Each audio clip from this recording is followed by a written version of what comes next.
Hello friends, आप सबका स्वागत है आज की इस वीडियो में। तो आज मैं आपको ट्राउज़र पैंट कटिंग और स्टिचिंग के कुछ खास टिप्स बताऊंगी जो आपके लिए बहुत ही ज़रूरी है और आपके बहुत ही काम भी आएंगे।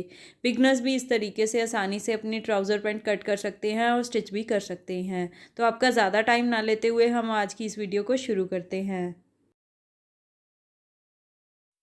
तो सबसे पहले मैंने अपनी ट्राउज़र पैंट कट करने के लिए ये फैब्रिक लिया है। ये लगभग 2 मीटर फैब्रिक है, जिसे ऐसे मैंने 4 साइड में फ़ोल्ड करके रख लिया है। पहले हमने इसे ऐसे डबल फोल्ड किया, उसके बाद फिर से एक फ़ोल्ड करके इस तरीके से रख लिया है। तो ये फैब्रिक की खुली वाली साइड है और ये बंद वाली साइड इस तरफ है।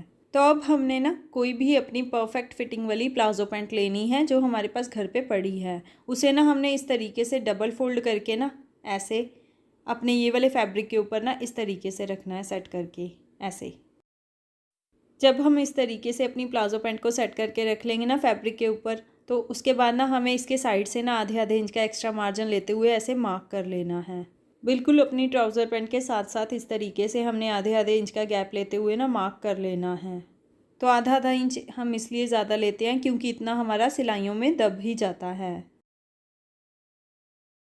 तो यहाँ से ना हमने ऐसे सीधा रखना है क्योंकि इतना हमारे इलास्टिक के स्ट्रेच में आ जाएगा।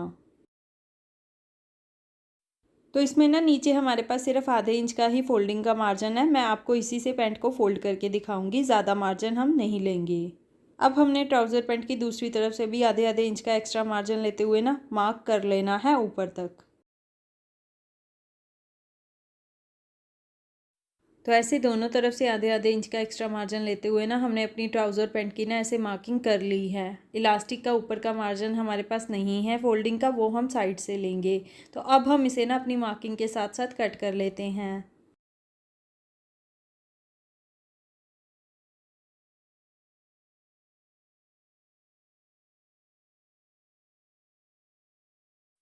तो अब हम ऊपर से ना अपने फैब्रिक को सीधा कर लेंगे। तो ऐसे हमने अपनी ट्राउज़र पैंट की कटिंग कर ली है। अब हमारे पास ये भी एक्स्ट्रा फैब्रिक बचा है और ये भी। इलास्टिक की ऊपर की फोल्डिंग के लिए ना हम यहाँ से ये वाला पार्ट यूज़ करेंगे। तो इसके भी हमारे पास 4 पार्ट्स हैं और पैंट के भी। अब हमने ना ये वाले मार्जिन को ऊपर की तरफ इस तरीके से ऐसे रखना है, ऐसे। ये लगभग 3 इंच का आपके पास फोल्डिंग का मार्जिन होना चाहिए इलास्टिक के लिए। ये आपने चेक कर लेना है। ये देखिए, टोटल हमारे पास ऊपर 3 इंच का फोल्डिंग का मार्जिन है। तो अब हमने ना यहाँ से साइड से ना इसे कट कर लेना है अपनी ट्राउज़र पैंट के साथ साथ। तो ऐसे हमने इलास्टिक के मार्जिन को भी कट कर लिया है। अब मैं आपको इसकी स्टिचिंग दिखाती हूँ। तो अब हम अपने ट्राउज़र पैंट की स्टिचिंग स्टार्ट करते हैं। तो सबसे पहले हम इसका आसन स्टिच करेंगे। तो ये फ्रंट के मैंने ऊपर के 2 पार्ट्स लिए हैं। इसका आसन हमने ना यहाँ से लेके यहाँ तक स्टिच करना है।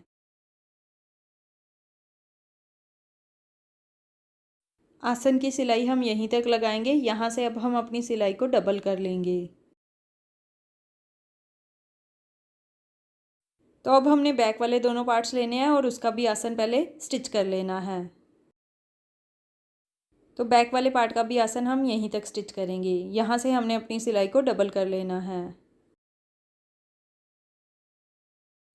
तो ये देखिए, आसन की सिलाई हमने ऐसे लगा ली है। अब हम इसे ऐसे खोल के रखेंगे और ऊपर का इलास्टिक का जो हमने मार्जिन कट किया था ना, उसे हमने स्टिच करना है।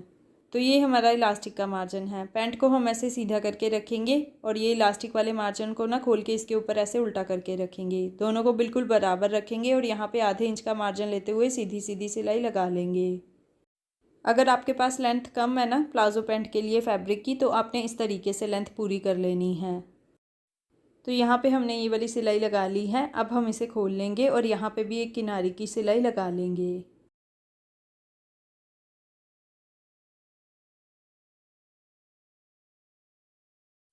तो ऐसे हमने ऊपर की तरफ इलास्टिक का मार्जिन अटैच कर लिया है। ये हमारी फ्रंट साइड है। अब हमने बैक वाले पार्ट में भी इलास्टिक का जो मार्जिन है ना, इसी तरीके से अटैच कर लेना है। तो बैक वाले पार्ट में भी हमने ये मार्जिन को अटैच करते हुए यहाँ पे भी सिलाई लगा ली है। अब हमने बैक वाले पार्ट को ऐसे सीधा करके रखना है और फ्रंट वाले पार्ट को ना इसके ऊपर हम ऐसे उल्टा करके रखेंगे। दोनों को बिल्कुल बराबर रखेंगे और यहाँ से ना इसकी साइड वाली सिलाई, ये वाली सिलाई ना हमने नीचे तक लगा लेनी है साइड से।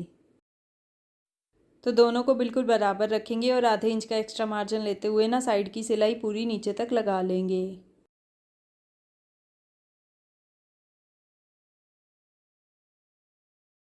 तो एक तरफ की साइड की सिलाई हमने ऐसे नीचे तक लगा ली है। अब हमने क्या करना है, दूसरी साइड में भी ना ऐसे ही ये वाली सिलाई हमने नीचे तक लगा लेनी है।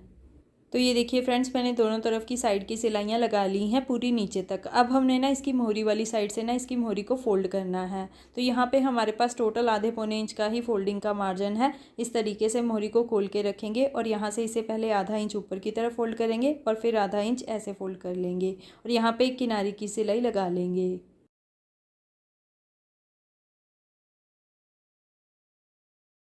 तो ऐसे ही हमने दूसरी साइड वाली मोहरी को भी फोल्ड कर लेना है। डबल फोल्ड करते हुए यहाँ पे भी हमने ऐसे किनारे की सिलाई लगा लेनी है।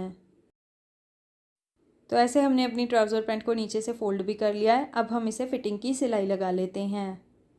तो फिटिंग की सिलाई हमने ऊपर तक लगा लेनी है।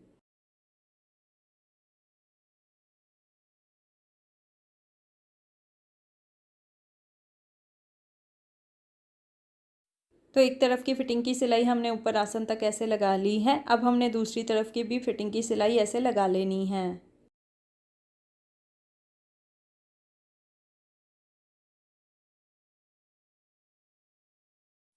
तो दोनों तरफ से फिटिंग की सिलाई ना हमने ऊपर आसन तक लगा ली है। अब हमने जो आसन को छोड़ा था ना उसे स्टिच करना है। तो उसके लिए हम आसन को इस तरीके से ऐसे करके पकड़ेंगे, ऐसे पकड़ेंगे और यहाँ से ना ये वाली सिलाई को इस वाली सिलाई से मिला लेंगे। आसन ऐसे स्टिच करने से क्या होता है, कई बार आपकी जो पैंट है सेंटर से उठने लगती है ना, इस तरीके से अगर आप आसन स्टिच करेंगे तो वो वाली दिक्कत आपको कभी नहीं आएगी।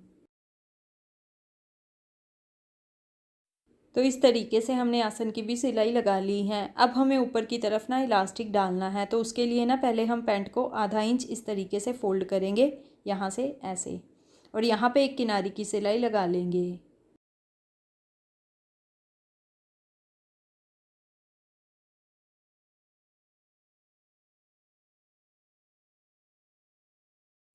तो ऐसे हमने ऊपर से सिलाई लगा ली है। अब हमें इसमें इलास्टिक डालना है। तो वो मैं आपको दिखाती हूँ इलास्टिक आपने कैसे मेजर करना है। आपने वही वाली पुरानी पैंट लेनी है और उसका इलास्टिक ना आपने इस तरीके से नाप लेना है। ऊपर से ऐसे स्ट्रेच नहीं करना, बिना स्ट्रेच किए इस तरीके से नाप लेना है। तो इसमें हमारे पास 12.5 इंच का इलास्टिक आ रहा है ऊपर की तरफ। तो इस तरीके से 12.5 इंच का इलास्टिक मैंने कट कर लिया है, ये देखिए डबल फोल्ड करके। अब हमने ना इलास्टिक को ना इस तरीके से ऐसे पकड़ना है, ऐसे, और यहाँ पे ना 2-3 बार सिलाई लगा लेनी है ताकि ये निकले ना।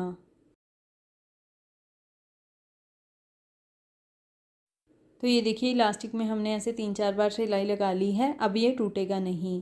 अब हमने ना इलास्टिक को इस तरीके से ऐसे अपनी ट्राउज़र पैंट के अंदर ऐसे रखना है और ऊपर से ना इसे फोल्ड कर लेना है ऐसे, और यहाँ पे ना बिल्कुल फैब्रिक के किनारे किनारे पे सिलाई लगानी है। ये सिलाई आपकी इलास्टिक के ऊपर ना आए, नहीं तो इलास्टिक स्ट्रेच नहीं करेगा।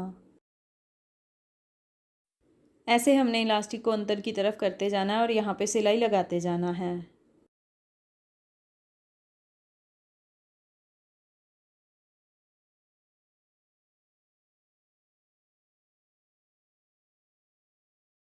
तो ऐसे हमने इलास्टिक को अंदर की तरफ रखते हुए बाहर की तरफ ऐसे सिलाई लगा ली है। अब हमने इलास्टिक को स्ट्रेच कर लेना है। पैंट को पहले ऐसे पकड़ के और फिर सेंटर से ऐसे पकड़ के, ताकि ये इलास्टिक अपनी जगह ले ले। अब हमने ना इसके बिल्कुल सेंटर में एक सिलाई लगानी है। तो यहाँ से अब हमने अपनी ट्राउज़र पैंट और इलास्टिक को एक साथ पकड़ के खींचना है इस तरीके से, ऐसे खींचते हुए और पीछे से ऐसे इसे पकड़ते हुए सिलाई लगा लेनी है। सेंटर में ये वाली सिलाई लगाने से क्या होता है, इलास्टिक हमारा कभी भी घूमता नहीं है, ऐसे ही रहता है। तो ऐसे हमने यहाँ पे सेंटर की सिलाई लगा ली है और ये पैंट हमारी पूरी तरह से रेडी है। तो ये देखिए ये पैंट हमारी ऐसे रेडी हो गई है और बिल्कुल परफेक्ट फिटिंग आएगी आपको ये वाली ट्राउज़र पैंट की। अगर आप बिगनर्स हैं तो आप इस तरीके से आसानी से अपनी पैंट कट कर सकते हैं और स्टिच भी कर सकते हैं। तो ये सबसे आसान तरीका है ट्राउज़र पैंट कट करने का और स्टिच करने का। तो आई होप आपको मेरे ये ट्राउज़र पैंट के कटिंग और स्टिचिंग के टिप्स समझ में आ गए होंगे और आपके बहुत ही काम भी आएंगे। तो मेरी ऐसी ही यूज़फुल वीडियोस देखने के लिए मेरे चैनल को सब्सक्राइब ज़रूर करें। तो अगर आपको मेरे टिप्स अच्छे लगे और मेरी ये वीडियो अच्छी लगी हो तो इसको लाइक और शेयर भी ज़रूर करें। तो चलिए नेक्स्ट किसी और वीडियो के साथ मिलते हैं। Till then bye bye.